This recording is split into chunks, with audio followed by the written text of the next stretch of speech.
Alright, last video on probability. So this is just a review of probability. So this is going to be just a bunch of questions and you're going to answer them. And I'm going to tell you right now, the only value that you're going to get out of this video is if you actually pause and try to solve the problem on your own. It is going to do you no good to sit there, let it play, and then just copy down the answers that I tell you. Okay? That's not going to help you for the test. Alright? So, we're going to review probabilities and their applications, and we're going to prepare for the test. You choose how much you're going to get out of this video. Okay? I'm leaving that up to you. Here we go. The table below shows the salaries of teachers at Polk High School. Okay, so here's their number of teachers, there's the experience level that they have, and then here's their annual salary. Okay? How will the mean and median of the salary data be impacted if the teacher that has 7 to 9 years of experience quits? So what are you going to have to find first? Before you even delve into this question, what data do you have to find first? You have to find the mean and the median. Okay, these right here. You have to find the mean and the median of the original data before this person even quits. I know that we want to jump to and say that the mean is going to go down, because if I take this person out, you would assume that the mean goes down. But that's not always true. It might be true for this example, but it's not always true. So you have to do the work. So get out your calculator and find the mean and the median. I do want you to be careful. You can't just add these up and divide by 1, 2, 3, 4, 5, 6. Because look here. There's 9 teachers at that salary. So how many times are you going to have to add 48,400? 9 times. Okay? How are you going to get your total frequency? Add all of those up. Very good. And then to find the median, what do you have to do? You have to put all these numbers in order from least to greatest. Okay? So I'm going to pause it now, right now, and do this on your own. Okay? Alright, you've come back. So the original mean, this is what I got, and I could be wrong, I did this pretty quickly. The original mean was $38,033. Okay? That's with everybody. If that teacher quits, do we include it? No. And I got a total frequency the first time of 51, and then if I added them again, I got 50. And then the mean did go down, okay? But only by a few dollars, not by very much, okay? $27. Alright, so you have math to back it up. If this were a BCR question, it's not enough to just say it would go down. You have to say why and back it up and justify it with mathematical reasoning by providing me a definition of mean and what the original and the new would be. Now this question also asks about median, so you can't leave that out. You have to find the original median and the new median. Okay? So do that now if you haven't already. Alright, here you go. The original median, the number in the middle, when I order these from least to greatest, was 35,100. It would still be 35,100 if I took this person out. Okay? This is how the data would be impacted if this person quit. Okay? The mean is not going to change that much, and the median actually still stays the same. Okay? Next question. Alright, here we go. Here's a box and whisker plot. Below shows the monthly average temperature in 2 cities. Okay, so we have Washington and we have San Francisco. And we have 2 box and whisker plots.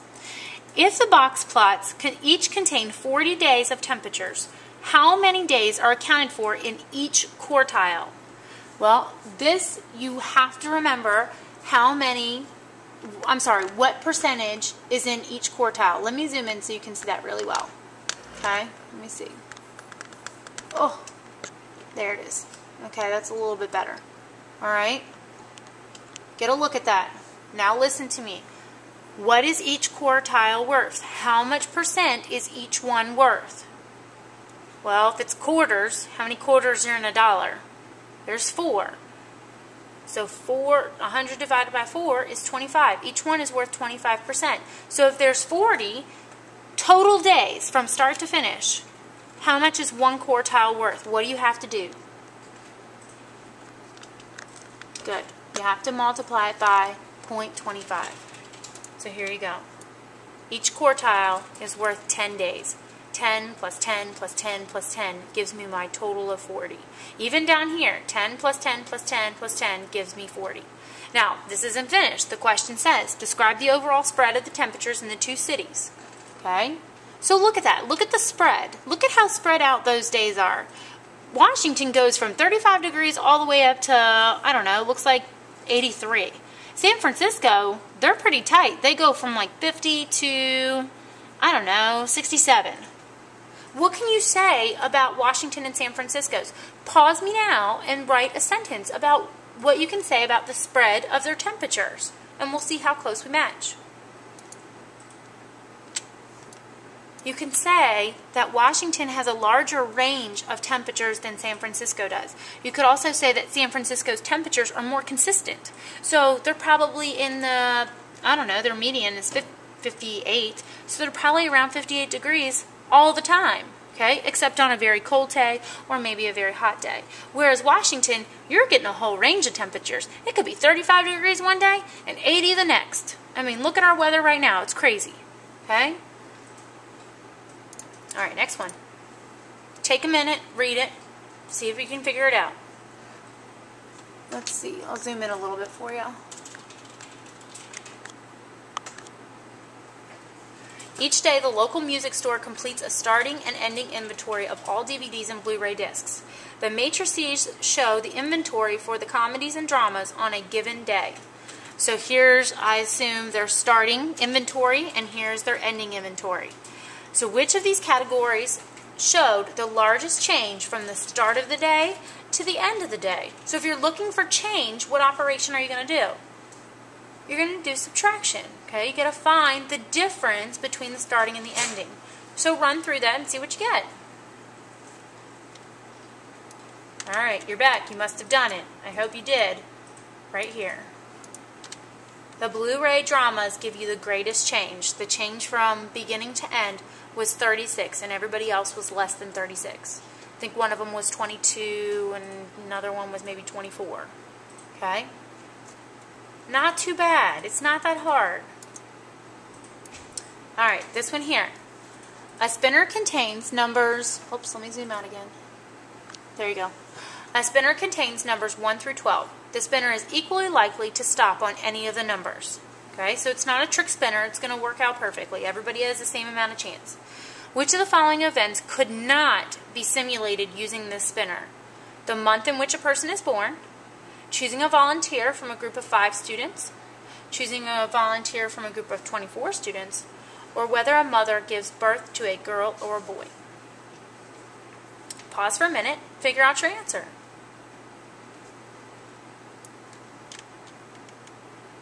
The correct answer is B. Okay? A month in which a person is born. Well, there's 12 months in a year, so we can do that. Choosing a volunteer from a group of 24 students. Well, 12 is a factor of 24, okay? So I could do this twice to get my 24 students, okay? 12 goes into 24 evenly, so that's good. Whether a mother gives birth to a boy or a girl.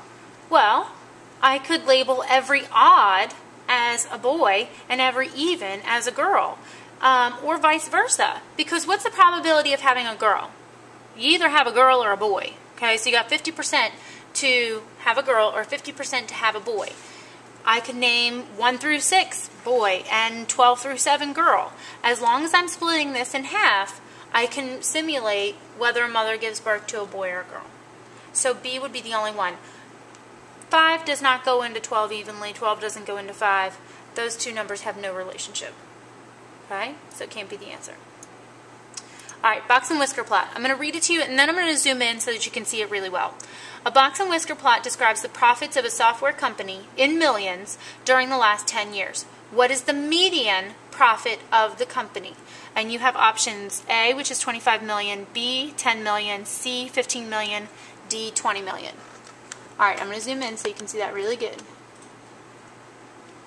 There you go. Take a gander at it. What's the median? This just requires you to know how to read a box and whisker plot. Where's the median? Look, M cubed, middle quartile. What's another word for median? Middle. It's the one in the middle. What's the answer? C, 15 million. Okay?